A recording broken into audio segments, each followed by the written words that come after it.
From day one of Star Trek, Gene Roddenberry had set out the idea of a progressive future with pretty much any ism you could come up with, thoroughly dead in that beautiful, sex filled, post scarcity utopian wagon train to the stars.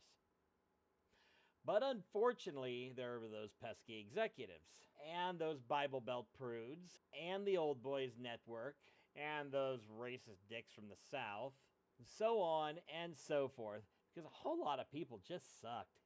And they continue to do so, as Trek is apparently now woke. So while Trek has always tried to live up to its ideals, and it usually does in the process, sometimes they just miss the mark. Sometimes badly. And part of loving something is being able to be critical of the thing you love when it does some bad things. So today, we're going to talk about some missteps, the regressive episodes not named Code of Honor, and why they failed up to live to these ideals, even in the time they were released. This is Treknicity.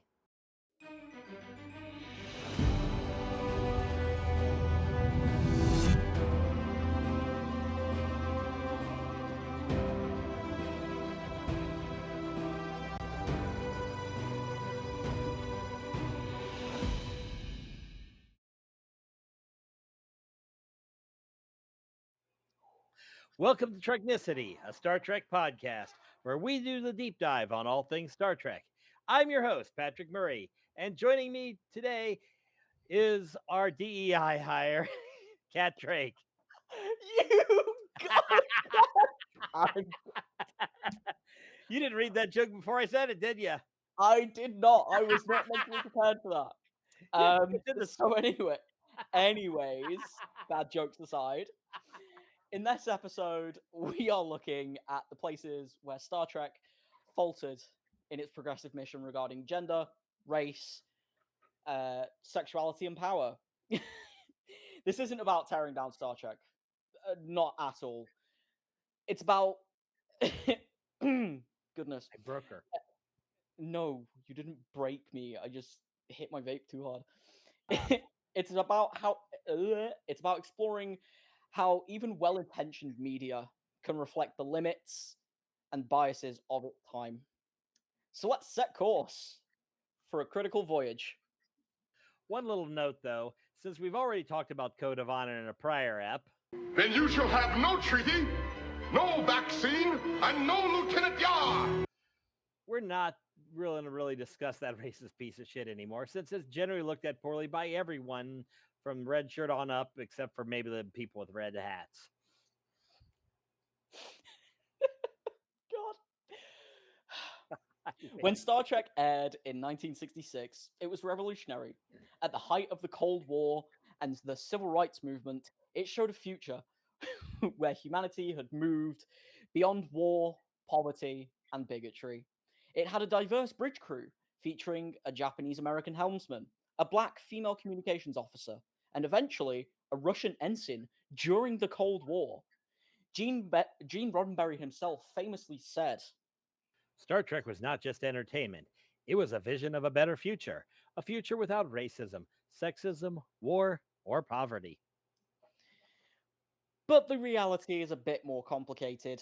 Roddenberry may have had a vision, but he was also constrained by the television norms, studio executives, and cultural assumptions of this time. The show was groundbreaking, yes, don't get me wrong, but it was also full of contradictions. While Uhura was on the bridge, she rarely had lines beyond relaying messages. Sulu was there, but his personal life was almost entirely unexplored. The women wore miniskirts and high heels. The men commanded. God, I can't speak. Welcome to my world. That contradiction between Star Trek's ideals and its execution is a recurring theme across the franchise.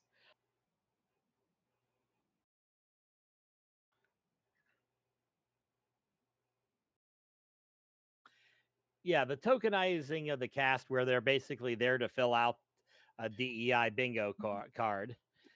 Yeah, it's something that we see definitely in a lot of early Trek. We got to have at least one character here. We got to have at least one character there. let's put Jordy on the bridge because he's that way that we have a black character on the bridge. We got a woman back here, but Denise Crosby pointed out she could have just had a cardboard cut out of her legs for how much she was on screen. Oh Lord. But Uhura, Sulu, and Chekhov basically they didn't get a lot of development except that one episode where everybody except for the naked time, of course, where we get all the sexy time. Nikki time. Ooh. Yeah, that joke did get run into the ground by the time Lower Decks got a hold of it. But yeah, It did. It was. I mean, you know, it was. It was. It was like almost filling out a checklist of like, oh, who should we have? Right, we got a black person, we got an Asian person, we got a Russian person. Crap, we forgot the gays. no, they pretty much cockblocked the gays for 2 eras of Trek. But oh They well. did. So I Oh will well. point out one thing: the mini skirts were Grace Lee Whitney's idea because she wanted to show off her legs. Plus, the whole thing was in the '60s. Women's liberation was sex. Yeah, that was kind of the only form of liberation they had at the time, wasn't it? Yeah, it was more about we could show off our stuff and because we're liberated versus having to be prudish and stuff like that. So while while we look at it today, it's like, oh yay, they put them all in mini skirts. This can't possibly go wrong in the future. Insert the scant from the first episode of TNG. Oh, That look just did not work. I don't think it would have worked on a good-looking woman. It it didn't wouldn't work have on a worked guy. anyway. Yeah, that Yeah. was sack dress from hell. It,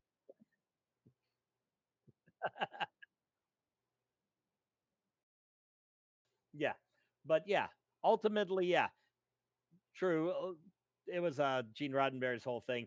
Progressivism half the time was being able to have sex with aliens, but that's Roddenberry for you. yeah. God damn it! I was this close to breaking. You're having problems holding it together. The whole DEI hire joke got you. No, no, it didn't. No, it didn't. Right. Let's begin with gender. While Star Trek broke some ground with female characters, it also reinforced 20th century gender norms in a very 23rd century setting. In the original unaired pilot, The Cage, Roddenberry cast Majel Barrett as the first officer, a woman known only as Number One. But NBC rejected the idea. Roddenberry later said executives told him, You can have a woman, you can have an alien, but you can't have a woman in command. they literally couldn't handle a woman in a leadership role.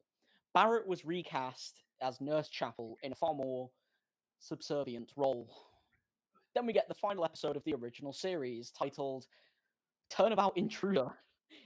In it, a woman switches bodies with Kirk and tries to take command of the Enterprise. It ends with this line. It's jaw-dropping to hear that in a show supposedly set in a gender-equal future, even if the line was meant to reflect the villain's perspective, not personality. I'm sure she had a great personality. It's presented without irony. In the Next Generation, women were more present, but still sexualized. Counselor Troy often wore form-fitting outfits, whilst her male counterparts wore uniforms. Gates McFadden, who played Dr. Crusher, was written off for an entire season, allegedly for pushing back against sexist scripts. Good on her. In Voyager, we finally got a female Captain Janeway. She was complex, capable, and a real highlight of the franchise. But even she was often written into a maternal tone that wasn't applied to her male peers. I mean, you would be if you basically treat your entire crew like kids. I wonder if she was so genocidal. And then came Seven of Nine, played by Jerry Ryan. She was introduced in a skin-tight silver catsuit that she later said was incredibly uncomfortable.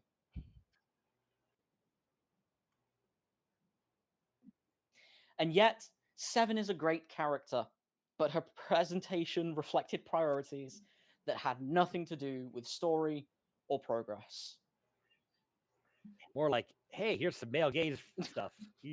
Yeah, So there's a lot to unpack in this. I mean, Turnabout Intruder is panned today because it failed so hard. it failed miserably. It crashed and burned harder than Paul Walker in that car back in.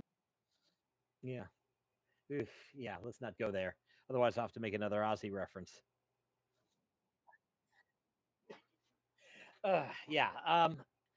This was probably.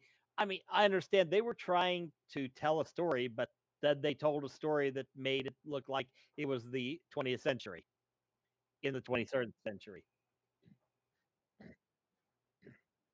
Yeah. Um, yeah. Deanna Troy, Marina Sirtis playing Deanna Troy, often points out that her IQ Yeah, went up when Captain Jellicoe came which on was board probably and the really ordered her sucky into a bit about uniform. it. That actually raised the character's IQ because up to that point she had pretty much been sex object. And the less we say about the Tercanifor, which was yeah, yeah, Tasha Yard's home planet. We're not going to get into what that was all about. And then half of Deanna's plots because there was SA going around all the time in this. But I think that was the problem with all the women. Go ahead. Yeah, the women in TNG were probably some of the most horribly written characters. I mean, they were worse in some ways than even Nurse Chapel, who was basically a tool hander that pined over Spock. I'm so glad Strange New World's giving her an actual character instead of what we're getting. So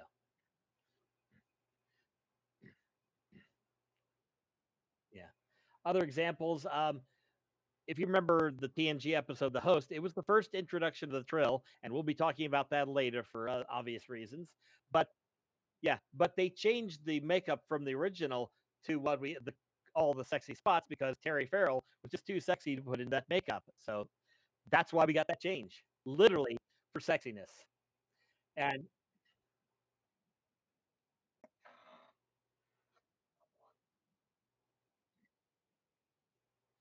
yeah, Oh, I don't. Jadzia, yeah. I'm trying to think if how often if I'm trying to think how many episodes of TNG actually passed the Bechtel test, and there aren't many. I seriously. Did, Yep.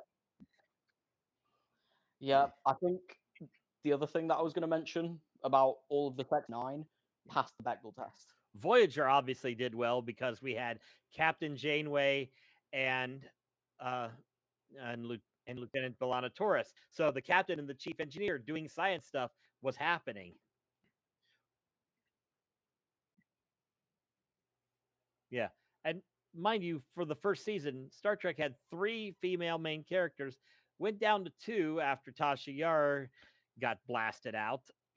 But yeah,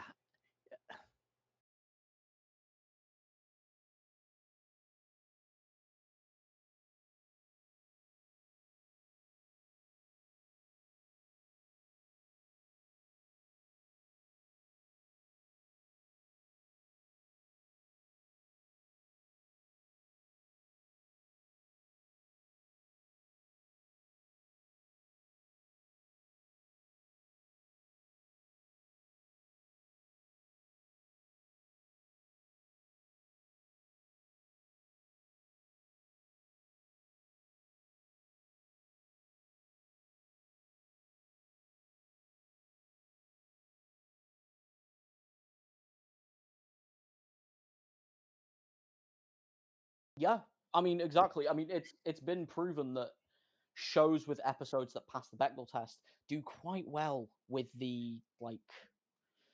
I don't want to. I don't. Yeah, the with the female demographic, like Bechdel test passing episodes. With like if a series has episodes that pass the Bechdel test, they do quite well with women, which is great. I mean, yeah, they do quite well with me anyway, because yeah, yeah. okay. Otherwise, it's all about hey, we're women. Let's talk about a man. Oh my god, man. All right. Now, let's talk about race. Star Trek has been rightly praised for casting Nichelle Nichols as Lieutenant Uhura. When Nichols considered leaving the show, Dr. Dr. Martin Luther King Jr. personally urged her to stay, calling her a role model. Whoopi Goldberg later said, Come quick, there's a black lady on TV.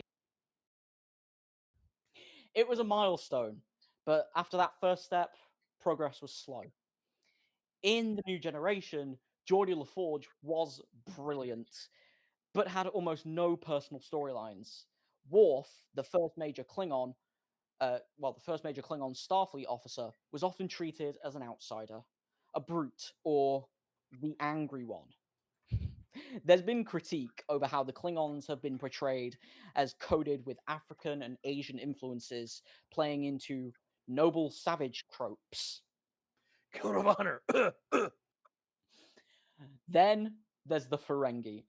Introduced in TNG, they were greedy, large-eared traders obsessed with profit. Critics noted the racialized undertones and how the portrayal bordered on anti-Semitic caricature. Max, I can't even pronounce that second name, Grodenchik? Yep. Max Grodenchik and Armin Shimerman, who played Ramen Quark, Shimmerman, who played Ramen Quark, later expressed discomfort with how the Ferengi were originally written. Yeah. Ugh. In Deep Space Nine, Captain Benjamin Sisko was a major step forward. Avery Brooks brought gravity and moral clarity to the role, but early on, writers were hesitant to give him a romantic arc.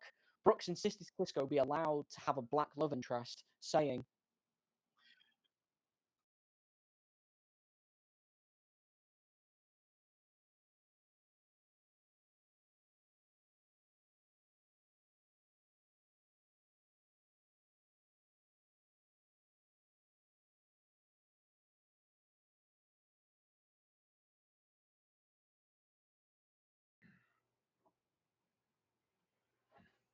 Yep. So yeah, the first thing I'd comment, yeah, obviously the whole Uhura situation, it was a leap forward. I have no notes other than that. Yeah, obviously there was a lot of tokenizing, but tokenizing was progress in the '60s. "Yep, Geordie, yeah, when they did write personal storylines for him, it usually was love situations that were just creepy as all hell. The Which reminds me of Sonia Gomez. She was only there for 2 episodes, and we remember her fondly enough that she made a Lower Decks episode. But she was supposed to be Geordie's love interest. ugh." Yeah, you see how bad that is. I mean, just the idea of that. Yeah, Yeah. I it mean, was. yeah. The original Klingons, obviously, they were swarthy and darker skinned and played by white actors. I don't think that would fly today. Oh God, no. I mean, Yeah. hell, Robert Downey Jr. as that one guy in Tropic Thunder barely passed Yeah. nowadays. And that was only because it was also a critique of blackface.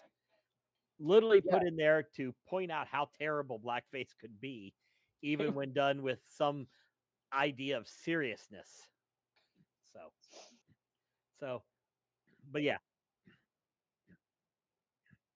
yeah. There's and so yeah, with the Ferengi, obviously we know what a last outpost Ferengi is. It is every caricature that's gone bad, and it really took Armin and Max and why am I blanking on his name? Lars, quick help. Aaron Eisenberg, the late great Aaron Eisenberg. It was those three more than anyone that really broadened the Ferengi away from the anti-Semitic stereotype because Quark yeah, still greedy and everything that makes the Ferengi fun. The hyper turn them from the anti-Semitic trope to the hyper capitalist, but with some sense of some moral sense in there. Rom becoming the person of labor and yeah, being more of a technical person, though still have possessing little lobes. And then, of course, uh, Nog becoming a Starfleet officer and being really awesome. And his story wasn't about Ferengi greed, although he did help Vic during his post-traumatic stress disorder episode in the holodeck. Yeah. Yeah, he broke out his Ferengi lobes, but it was him trying to cope with the fact that he was a injured war veteran now. Yeah, that was So yeah, that was a pretty good arc, I will admit. yeah, and that. So yeah, while these some of these started, they managed to write them out, and Avery Brooks from the if he rolls his force and gravitas, I think more than anything fixed a lot of the racial problems that were present in TNG and in early DS9. And Yeah, by the time we get to Far Beyond the Stars, they are just kicking you in the face with this is why racism is bad. Look at racism bad. This why. yeah, yeah, and not in a this they're pounding it in. Here's why drugs are bad, kids. Episode of TNG. Wait, they No, actually this was did a we're Dare we're episode. not they're not telling us. I'm sorry. What was that? They actually did a Dare Oh episode in yeah, that TNG. was it was like season 1 where they're on the bridge, and I'm trying to remember which one it was. I think it was actually I can't remember the specifics.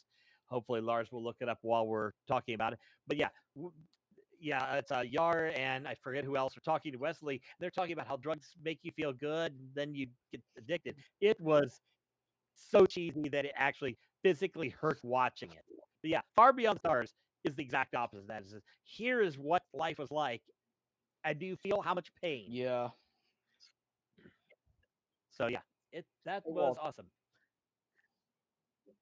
Wow, I do not know what that sound was, but hopefully that didn't Hopefully show up in not. the audio. Yep. Well, definitely come back to that.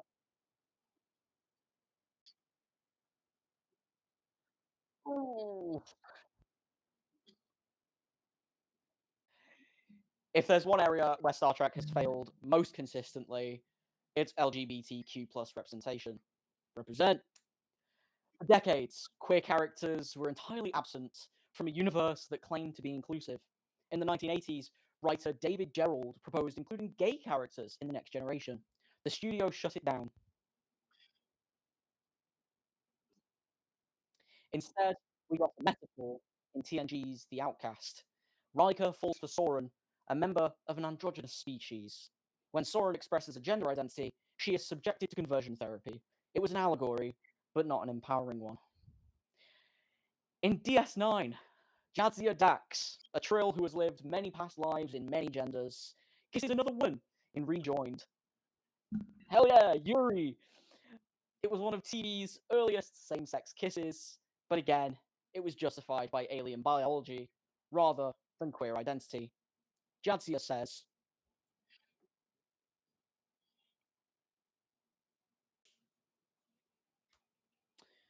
that was powerful, but it was also a cheap workaround. It wasn't until Discovery that we saw regular, openly gay characters. Stamets and Culver were a married couple, and they were like the perfect dads. I love them. I wish we got to see more of them.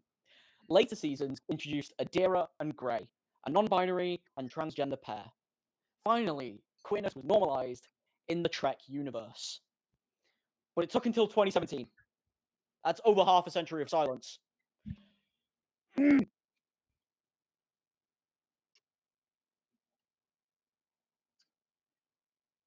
Yeah,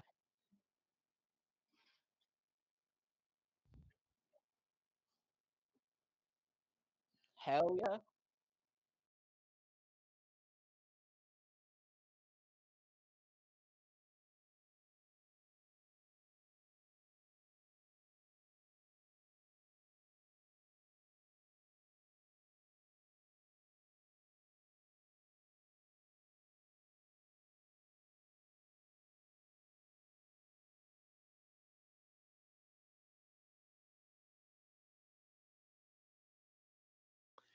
Yeah, and I would condemn them more, but to be fair, the studios just straight up noped everything.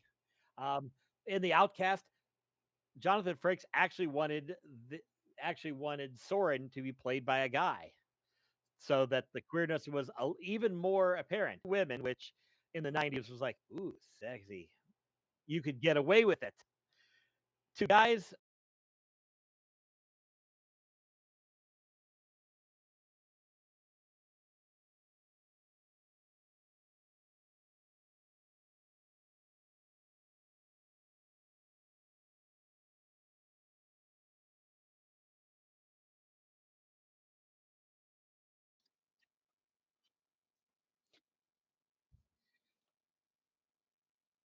Yeah, it's no, no, no, no, no, no, no, not allowed.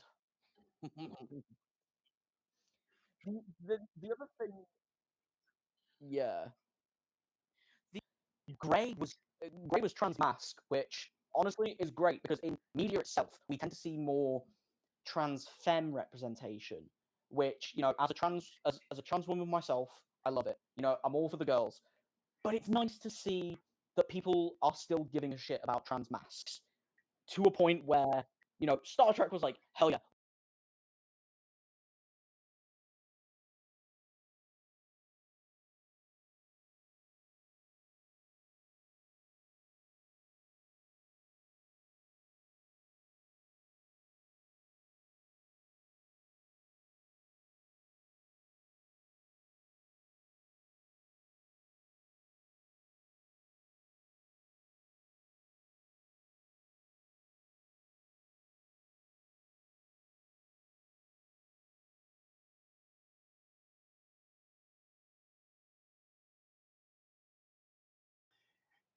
yes.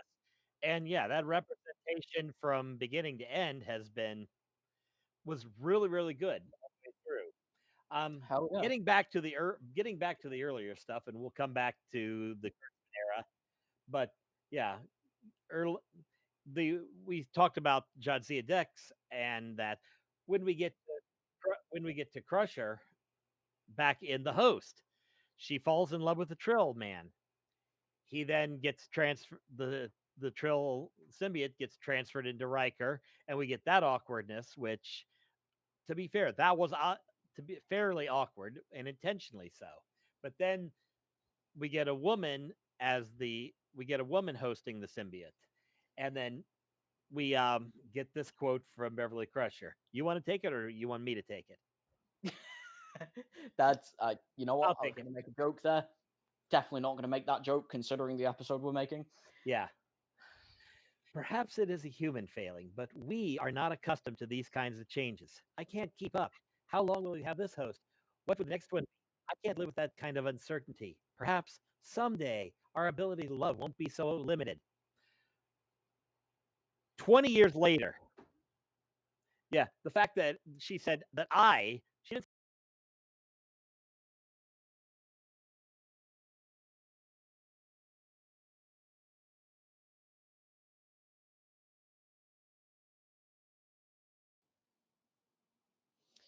I mean, hell, trans people have existed since, like, yeah, there's always been some form of transitioning. I mean, hell, there are even animals in nature who can, who can They transition whenever they want, which is they actually switch sex even more. So exactly. yeah, so yeah, this is not something unusual. The fact that in the enlightened 24th century they couldn't pull this off, especially considering what happens in the Kurtzman era. We also have to talk about Garrick. Okay, I'm trying to remember. I think Lars chimed in with this. Lars, were we talking about the episode with the drug message? Okay, yeah. Back to the earlier point, that drug message thing was in the episode called Symbiosis. But, okay, yeah, look it up. It's hilarious. So let's talk about Garrick, because apparently Garrick was always written gay, even though that got doped by the studio because that.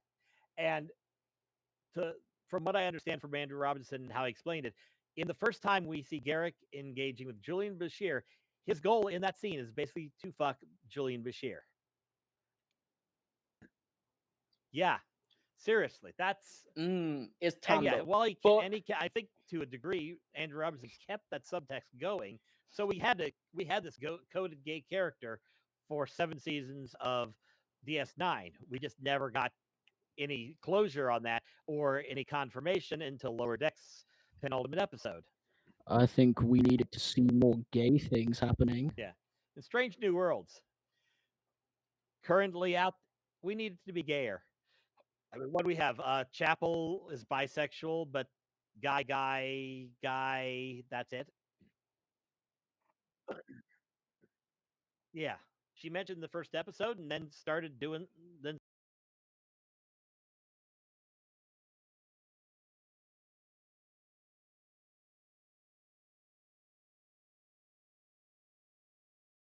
and now she's trying to do Corby.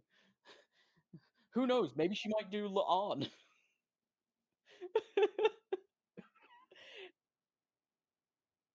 No, I mean, hell, it's 2025. Most things are quite progressive now, but even though Star Trek itself great, I don't think they're at a point now where they can continue with the representation, especially given like a semi-large chunk of their audience are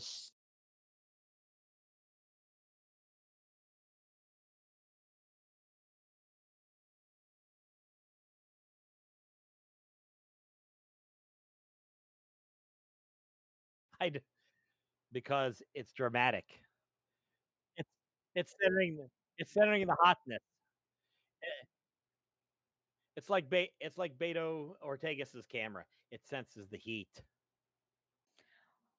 I'm gonna need Star Trek to stop fucking about and give us more LGBTQ plus representation. Otherwise, I'm going to make my way.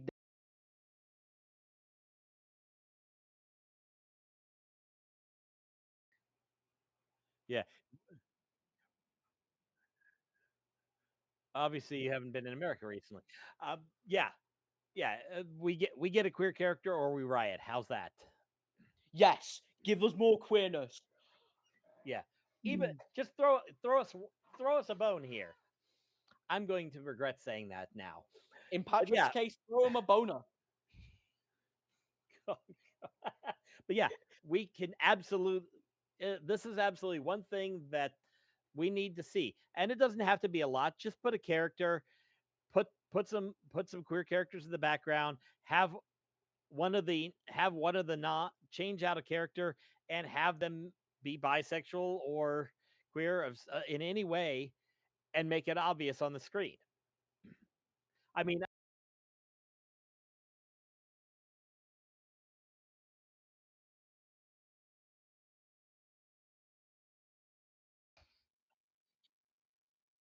Yeah, you know what? Give us the queer characters, or CBS. We are going to January 6th. You. Anyways, oh, next section.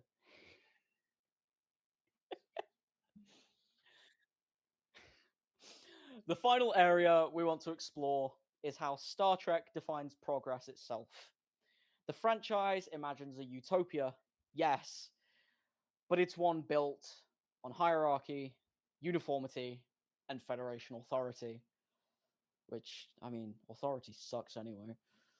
The Prime Directive, the rule that prohibits interfering in other cultures, is meant to be moral, but it's inconsistently applied.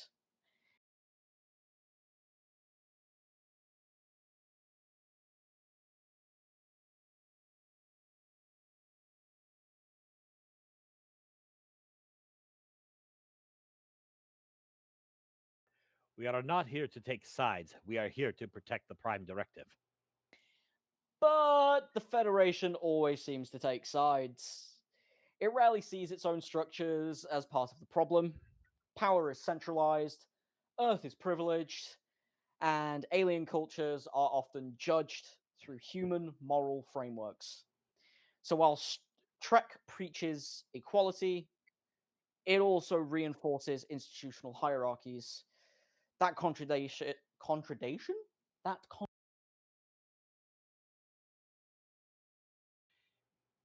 Yeah. To be fair, this is where the creators and show leads of Star Trek come into play. Gene Roddenberry and his protege Rick Berman. I mean, in the cold open, I mentioned something about the old boys network. This is literally what it is. Is Gene came up in the system where men wrote stuff, and if you had a woman, she usually used a name like DC Fontana. Oh, So yikes. yeah, but this was the whole idea, is you were locked into this cisgendered heterosexual white male point of view, where in the original series obviously they put a lot of token characters. As they progressed, they tried to work a few things, they tried to put things in, but when they did, half the time the network would say, oh no, they won't play that. The first interracial kiss back in the original series, literally, there were many stations in the South that would not air the episode because it showed an interracial kiss. Oh, God. Yeah. So yeah, every time they would try something, they had that pushback. And Rick Berman was probably more regressive than even Gene. He still kept a lot of Gene's vision, but you can see through TNG, DS9, Voyager, and especially because they wanted to show Enterprise as not as well formed as what we saw in the original series. So they crank up a little bit more sexism and all that in that show. Although they thankfully they didn't get bad with racism or anything like that. Fine. No, they didn't, which is really But good. yeah, the sexism, yeah, it was still there. Yeah. Another perfect example of this is between the Federations and Cardassians, we have the Maquis. This is literally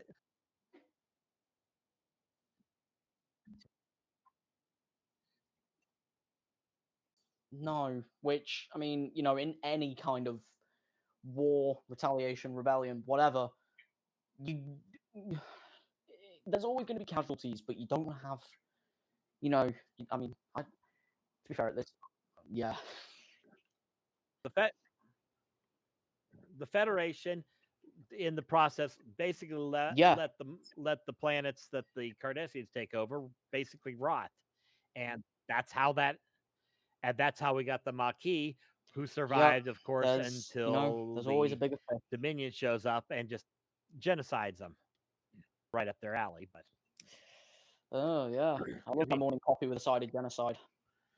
yeah, wow. So much. This part of this is that as we go through this part of it, everything keeps drawing us back to real world stuff. So I don't exactly want to get into that, but this idea that all this representation, all the important things, we need to have this view should be the right view, and then these others are down here. We'll let them occasionally have an episode or have something, but we have to appeal to the majority, which is obviously the people in power.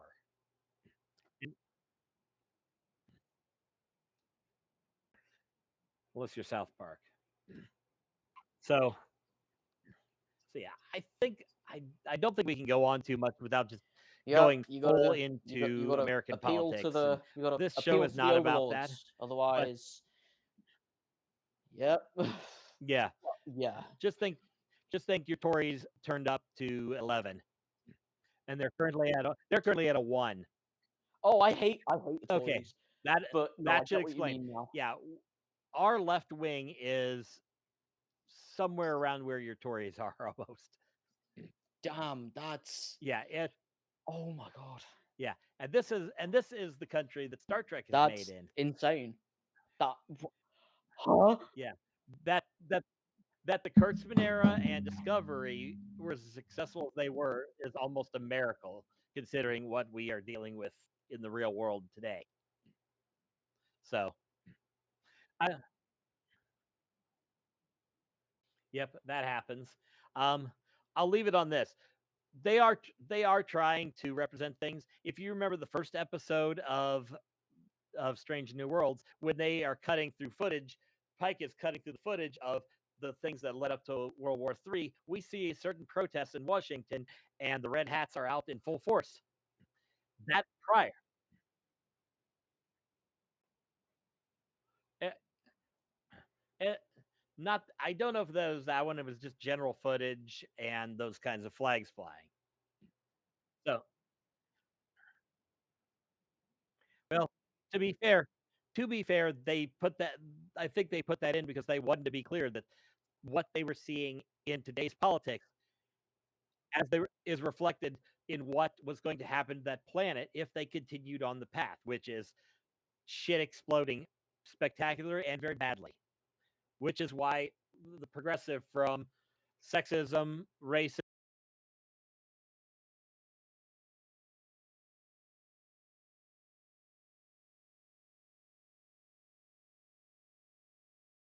reflected it.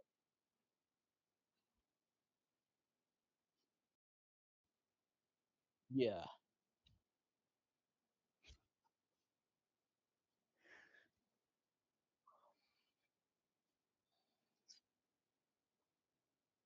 LGBTQ plus, but without the support and without the representation that Star Trek gave us, it wouldn't have given people the ability to speak up. Without that ability to speak up, no one would have had confidence to challenge the power structures and the societal pressures of that time. So, honestly, from the bottom of my heart, thank you, Star Trek. Sorry, I'm getting a bit teary eyed there.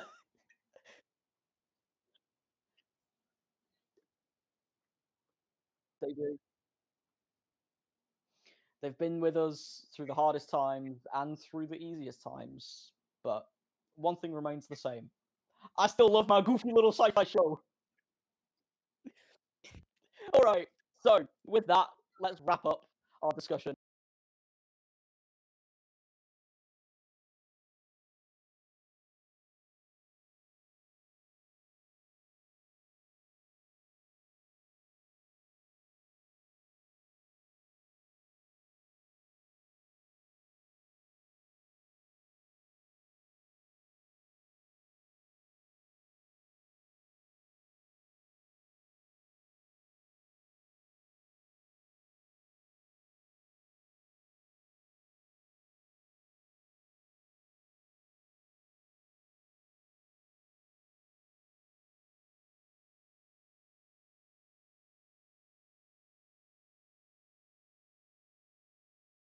yeah.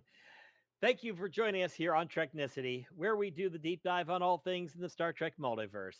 I'm your host, Patrick Murray. With me, my co host, Kat Drake. And thanks to Lars back on the boards, pushing all of our buttons. Be sure to like and subscribe to our YouTube channel at Treknicity.com, as well as visiting us on all our socials listed here, or find us on your favorite podcast service such as Spotify, Apple Podcast, iHeartRadio, and Amazon Music. If you have ideas for future episodes subjects, please feel free to drop a comment in this video or DM us on any of our social media accounts. And as always, rock out with your Spock out. See you next time.